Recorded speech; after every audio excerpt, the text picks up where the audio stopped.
Welcome back. Thank you for being with us again. Today I want to remind you of something as we get into chapter 28. The expansion of the kingdom is what the book of Acts is all about. If you'll remember back, or if you don't have to remember, you could just turn over to Acts chapter 1, and Jesus tells his apostles, "It is not for you to know the times or epochs which the Father has fixed by his own authority." It's not for you to know the things that are going on in the world. They're just going to go on, and they're God, and God's in control of all that. You don't have to worry about all that. Verse 8, "But you will receive power when the Holy Spirit has come upon you, and you shall be my witnesses both in Jerusalem and in all Judea and Samaria and even to the remotest parts of the earth." Well, as we have seen through the book of Acts, it starts in Jerusalem, it goes into Samaria and Judea, and then now we are seeing Paul as a witness of Jesus go all the way to Rome. He's been told, you are going to be my witness in Rome. And so that's why from Caesarea, whenever he was in front of the judge there, he says, "I want to plead my case before Caesar." God has promised him that he was going to go to Rome, and now he's on his way. This is a spreading of the gospel of Jesus, a spreading of the kingdom. That's what the book of Acts is all about. It is God at work through his Holy Spirit in the lives of these apostles, sharing the good news. And so now we find ourselves in Acts 27. They've went through Paul and Luke have been on this ship, and they have went for weeks in a storm, and they are tossed about, and it has been really bad on everybody there. And finally Paul stood up, knowing that God had promised they're going to get through all this. And Paul even tells them, "God has given you into my hands so that all of us are going to make it safely." And there were 276 people in all. All these souls on this ship being tossed about together are now bound with each other. And they spot land. But Paul says, we all got to stick together in this. Let's read starting in verse 41. As they're running in towards ground, of chapter 27. "But striking a reef where two seas meet, they ran the vessel aground, and the prow stuck fast and remained unmovable, and the stern began to be broken up by the force of the waves. The soldiers' plan was to kill the prisoners so that none of them would swim away and escape.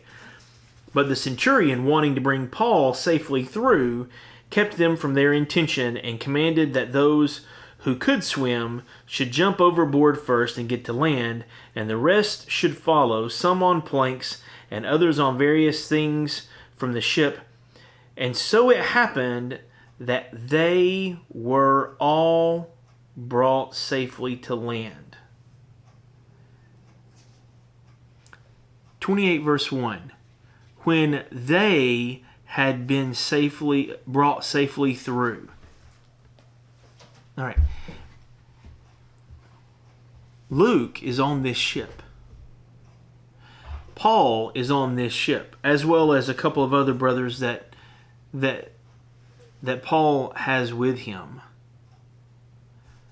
And Luke is very choosy in using we. You look through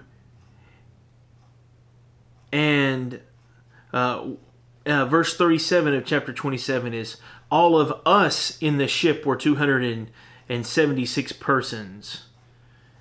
Right? He's a part of this group. But yet here at the end it says, and so it happened that they all were brought to land. Verse 28, when they had been brought safely through, then we found out that the island was called Malta. Why is it, do you think, that Luke, traveling with Paul, who has been promising that he's going to make it to Rome, right? Who has been trying to give counsel from all the way back earlier in chapter 27, whenever Paul told the centurion, listen, we don't need to take off right now because things are going to end up bad. Paul's been there with his brethren, Luke being one of them. And Luke says, we were on this ship. We endured these things together. We were a part of this crew that had been tossed and turned and left in the darkness and in the rain. Whenever it finally ends and there's a shipwreck, they all were brought safely to land. Not we. When they had been brought through, not we had been brought through, but they had been brought through. Then we found out the island was called Malta. So I have an idea here. I have an idea that I want to share with you. And it's an idea of perspective of those that are in the kingdom.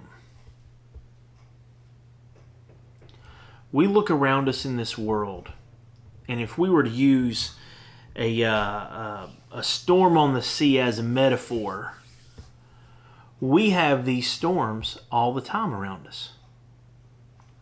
Whether it be literal storms of tornadoes and hurricanes and tsunamis and you know, all of those things that happen in our world, on this earth. But then there's also things of sickness and war and strife and corruption and all of these things around us as well. They're all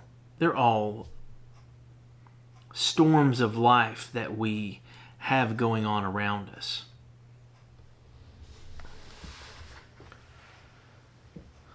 Paul and his brethren have a different understanding of the storm than the people who are not Christians on that ship. Paul knows absolutely he's going to make it through because God's got him. He knows absolutely that he has been promised to get to Rome. And while he's on this ship, while he's in this storm with these other people, his counsel has been one of, my relationship with God has shown me this is what we should do. This is where we should go. This is who we should be.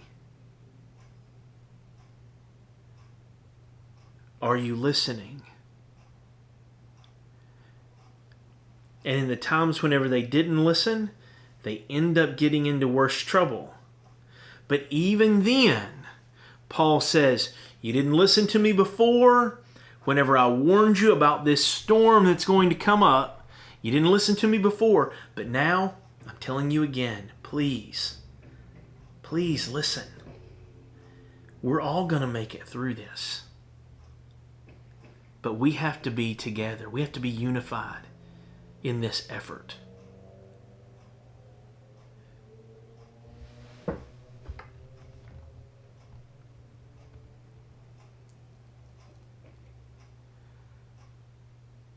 Luke and Paul knew absolutely that they were going to make it through. Yeah? Luke and Paul knew absolutely that they were going to make it through. And they had been telling people, hey, there's hope.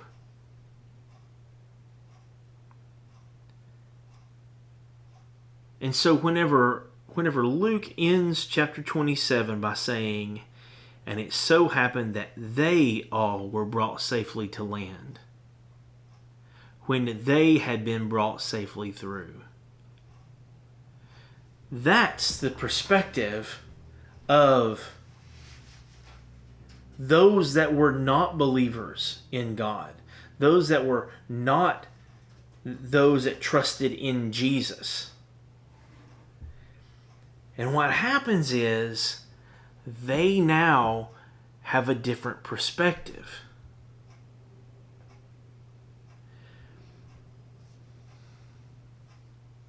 And in our world,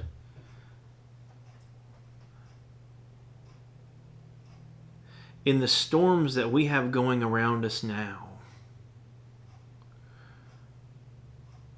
we need a different perspective. We need a perspective of hope that we're going to make it through. We need a perspective of a future that God promised for those that trust in Him.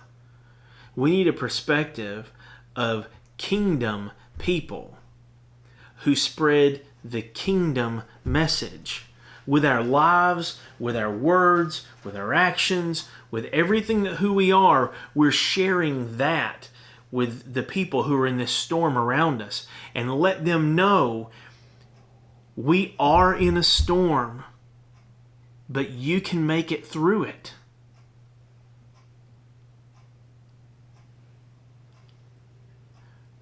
Because God gives those people into our care.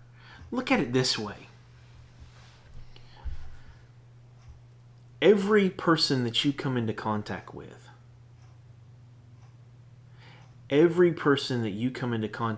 is a God-given choice for you. And you have to choose how you're going to interact with them. Are you going to do it for your own good? Are you going to casually disregard, or are you going to try to influence them and let them know that they can safely make it through this? And I'm not telling you this to put more pressure on you.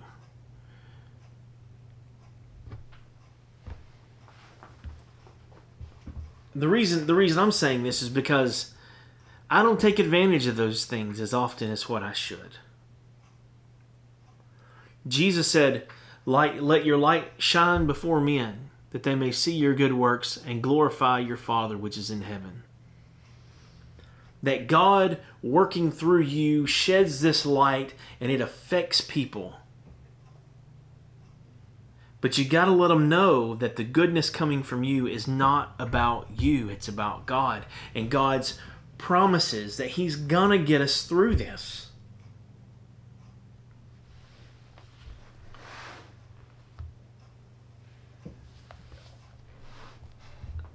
And I want to go just a little bit further in chapter 28 and to show what happens next. Verse 2. The natives there showed us extraordinary kindness. For because of the rain that had set in and because of the cold, they kindled a fire and received us all. But when Paul had gathered a bundle of sticks and laid them on the fire, a viper came out because of the heat and fastened itself onto his hand. When the natives saw that the creature hanging from his hand, they began saying to one another, "Undoubtedly, this man is a murderer, and though he has been saved from the sea, justice has not allowed him to live." However, he shook off the creature from his arm into the fire, and he suffered no harm. But they were expecting that he was about to swell up and suddenly fall dead. But after they had waited a long time and had seen nothing unusual happen to him, they changed their mind and began to say that he was a god.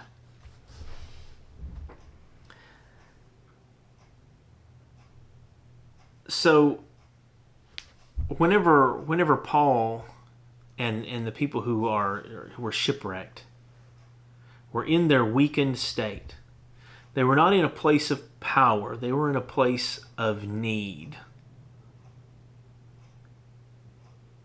God supplied these extraordinarily kind people to see after them. And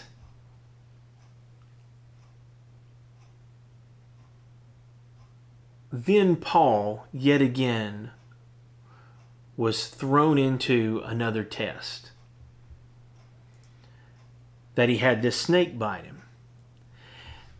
And him being bitten by that snake was the start of a relationship with these people that led to believers, people on that island becoming believers. This is yet again spreading the gospel in their weakness, in his need, in his really sorry state, just coming out like a drowned rat out of the shipwreck. These people helped. They saw something happen. They thought, that guy, he's gonna get it. But God saved Paul yet again, so that his message could be received. The message could be received through the storm to the people on the ship. The message could be received through the snake bite to the people on the shore. And then later on, he starts healing people there in the community, starting at the very top. And God's footprint, the footprint of his kingdom, is extended one more range. Paul never forgot the mission. Luke, as it records in the very beginning, Luke knows what Jesus' purpose for sending people out is. It's to spread the gospel. Through the storms, through the persecutions, through the trials, through the sicknesses, through the weakness, through the whatever it is that these people had to go through, the message was the same. God's got something better for you.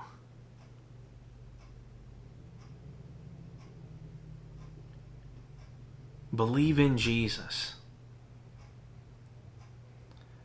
And it doesn't matter if one of the apostles is talking to a beggar or if they're talking to a king. The message is the same. The gospel is for all. It's consistent and it's driving. It's a kingdom message, and it's a part of what we believe today. We are a part of this spreading of God's kingdom. And things are going to happen. Things are going to happen in life. And I would say, just like Jesus told the disciples, all that stuff that's going on in the world that's got you distressed, you know what? God's got all that under control. We can trust Him to take care of all that. What we need to do is to be His people and to share His message. A message of hope to those who are on the sea with us. We know we're going to make it. We trust in that and believe that. And yet, we are given opportunity to share an influence to let these other people make it through with us. We can make it through. We will make it through. Let's bring some folks with us. You have a great week. We'll talk to you next Saturday. Bye-bye. God bless.